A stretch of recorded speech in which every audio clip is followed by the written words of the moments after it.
Bismillahirrahmanirrahim. Assalamualaikum warahmatullahi wabarakatuh. Alhamdulillahi rabbil alamin, wassalatu wassalamu ala nabiyyina Muhammadin wa ala alihi wa sahbihi ajmain. Asyhadu an la ilaha illallah wahdahu la syarikalah wa asyhadu anna Muhammadan abduhu wa rasuluh. Jamaah yang dirahmati Allah, kemudian pasal yang berikutnya adalah syurutus sujudi sab'atun. Syarat-syarat sujud itu ada 7. Ya, sujud dikatakan sebagai sujud yang sah jika terpenuhi 7 syarat ini. Ayasjuda ala sab'ati a'dha.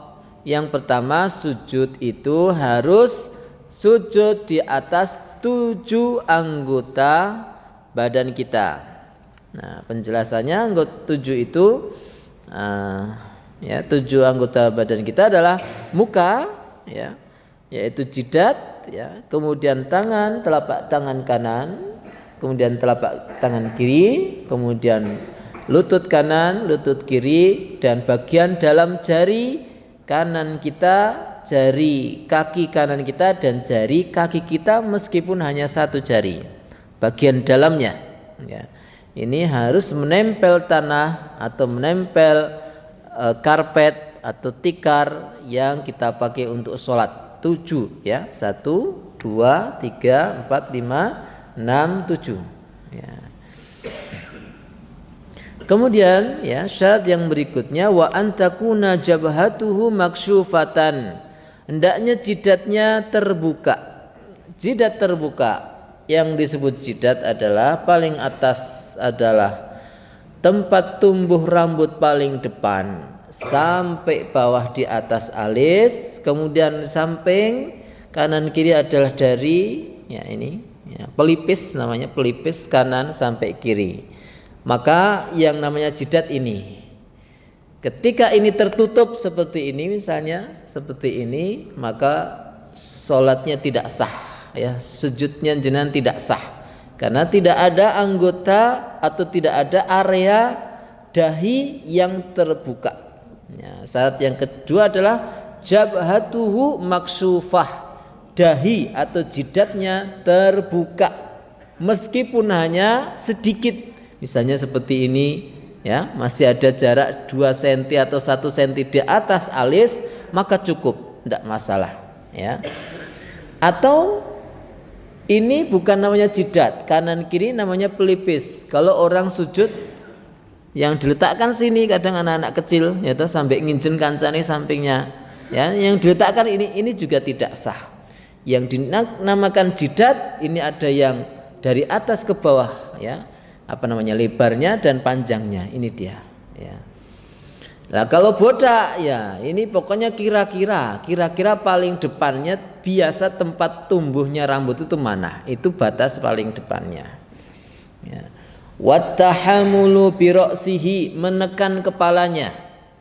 Tahamulu bira'sihi ini menekan, artinya adalah benar-benar orakur minggring, ya, bukan minggring. Jadi harus benar-benar mantep dalam, tapi ya ora usah dipenet-penet banget, ya toh. Maksudnya itu benar-benar meletakkan kepala, ya, menekan kepala di tempat sujudnya. Kalau seandainya tempat sujudnya itu terlalu lunak, maka kelihatan tertekan. Itu namanya at-tahamulu bi ra'sih. Itu syarat, okay? Makanya lebih baik tempat sujud itu jangan yang terlalu lunak. Misalnya sujud di atas bantal, tidak boleh. Atau sujud di atas kasur, enggak boleh. Kalau seandainya terpaksa, jenengan misalnya sakit, jenengan sholatnya di atas kasur, yang jenengan nyun sewu harus dipenetke kepalanya, itu harus benar-benar tahamul, menekan, ya.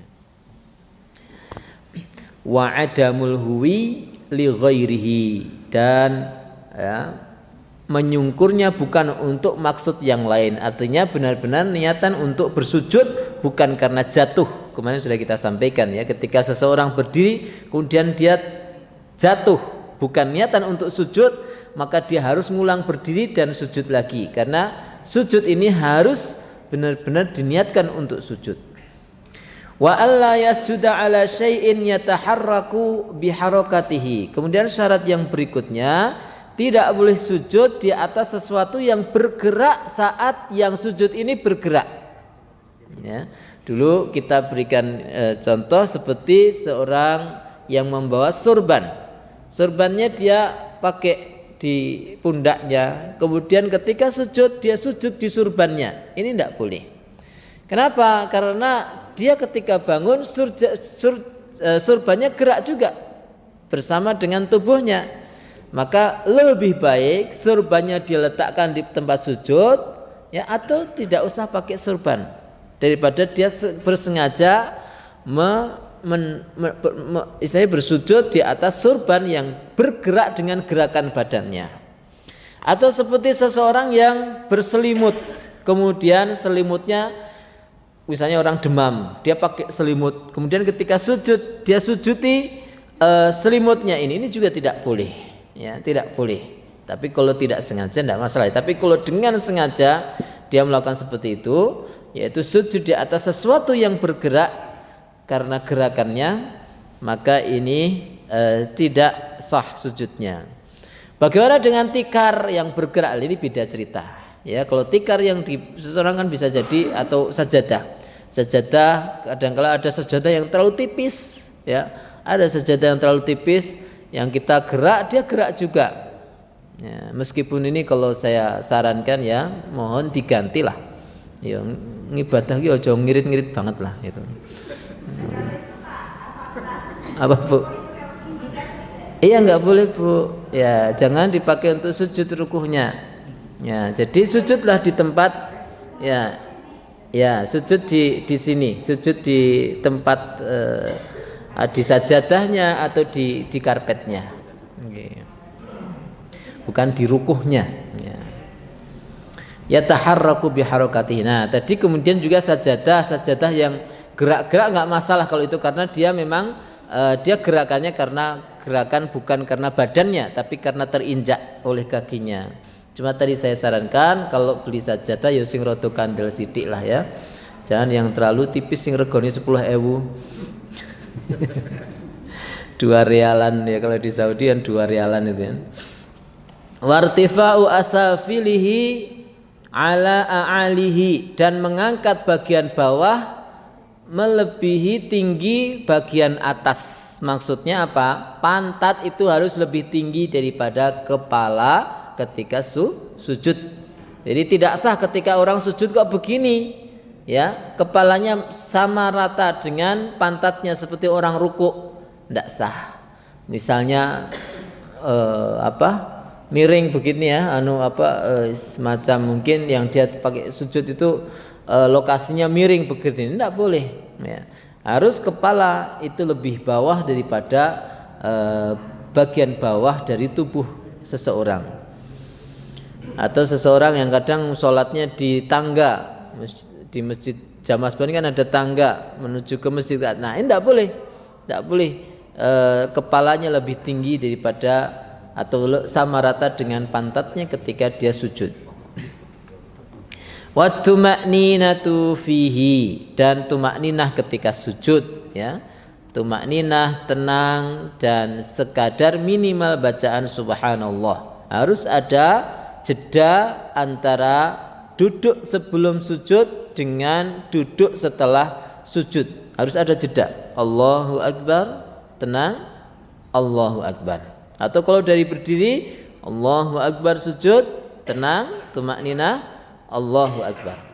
Tidak Allahu Akbar, Allahu Akbar, Allahu Akbar. Ini namanya tidak tumakninah. Jamaah yang dirahmati Allah Subhanahu wa taala, khatimatun. Kemudian yang terakhir adalah penutup dari rangkaian rukun-rukun salat. A'dha'us sujudi sab'atun. Anggota sujud itu ada 7. Nah, ini diulang lagi untuk lebih memperjelas kepada pembaca. Penulis menjelaskan kembali. Al-jabhatu, yang pertama adalah jabhah atau jidat atau kening. Jidat atau kening. Wa butunu asabi'il kaffaini, ya. Yang kedua adalah bagian dalam dari jari-jari kedua telapak kaki. Bagian dalam, ya, bagian dalam ini bagian luar, ini bagian dalam dari jari, ya. Jari kaki kita berarti ini yang ditempelkan ke tanah adalah bagian dalamnya. Berarti tidak sah ya, tidak boleh jenengan sujud kok. Paham kan? Ya. Jadi bukan mboten dipadal kayak ini gini loh. Ya, jadi yang ditempelkan tanah malah bagian luar dari jari kaki. Ya, apalagi malah diangkat. Nah, ini salah lagi. Jadi yang ditempel adalah bagian dalam dari jari kaki kita atau bahasa mudahnya dipadalke. Meskipun hanya sebagian dari jari, tidak 5 jari, enggak masalah. Warukbani, dan kemudian yang berikutnya adalah lutut, 2 lutut. Wabutuni,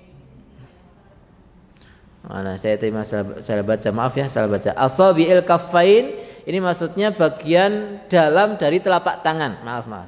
Wabutunu asabi'il kaffain, dan bagian dalam telapak tangan ini harus nempel. Tidak boleh begini, ya. Ketika sujud tidak boleh seperti ini, ya. Kalau berdiri bolehlah. Enggak harus ada gitu Pak ya. Ya mungkin bolehlah ya, karena sudah bagian dalam sudah ada yang tertempel, ya. Iya. Terus minggring gitu ya. Ya, asabi'il kaffain boleh Pak. Boleh saja.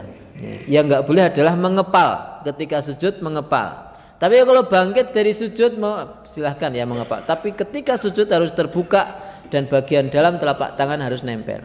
Warukbani, kemudian lutut. Wabutuni asabi'il rijlain, dan bagian dalam dari jari kedua kaki. Tadi yang saya jelaskan. Ini adalah 7 anggota sujud yang harus tertempel atau langsung bersentuhan dengan tempat sholat seseorang. Kenapa mazhab Syafi'i sangat berhati-hati dalam hal ini? Karena dikembalikan kepada bahasa Arab. Apa yang disebut sujud? Ya. Apa yang disebut sujud? Itu semua dipahami sujud itu seperti ini. Ya. Jadi dikembalikan kepada zahir dari kalimat bahasa Arab. Sujud itu seperti apa ini? Ya. Maka tidak disebut misalnya sujud kok kepala lebih tinggi daripada pantat misalnya. Itu bukan namanya sujud. Atau sujud kok tidak menempelkan dahi. Itu dalam bahasa Arab bukan namanya sujud. Ya, sujud sempurna adalah yang tertempel 7 anggota tubuh ini. Sallallahu alaihi Muhammadin wa ala alihi washabbihi ajmain. Assalamualaikum warahmatullahi wabarakatuh.